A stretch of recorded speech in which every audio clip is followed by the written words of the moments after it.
बौद्धिक क्षमतेवर, आरोग्यावर होणारे दुष्परिणाम झपाट्याने वाढत असून या पुढच्या काळात गावागावात मोबाईल व्यसनमुक्ती केंद्रे सुरू करावी लागतील, याचा तरुण पिढीने व पालकांनी गांभीर्याने विचार करण्याची गरज निर्माण झाली आहे, असे प्रतिपादन जिल्हा परिषदेचे मुख्य कार्यकारी अधिकारी विशाल नरवाडे यांनी निमणी येथे केले।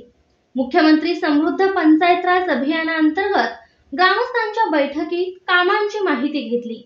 माजी उपसरपंच आर.डी. पाटील यांनी प्रास्ताविक करताना मुख्य कार्यकारी अधिकारी यांच्या जीवन प्रवासाची ओळख करून दिली, विविध अडचणी मांडल्या।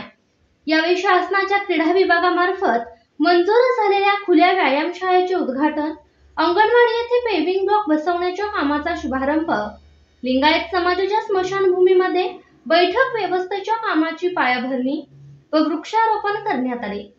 ग्रामपंचायत कार्यालयासमोर तक्रार पेटीचे उद्घाटन त्यांच्या हस्ते करण्यात आले। निमणीच्या सरपंच सौ रेखा रवींद्र पाटील यांनी वृक्षरोप देऊन त्यांचे स्वागत केले। मुख्य कार्यकारी अधिकारी यांच्या हस्ते मुख्यमंत्री समृद्ध पंचायत राज अभियानांतर्गत लोकवर्गणी दिलेल्या 5 ग्रामस्थांचा प्रातिनिधिक स्वरूपात सत्कार करण्यात आला। आयुष्यमान भारत कार्डाचे वाटप करण्यात आले।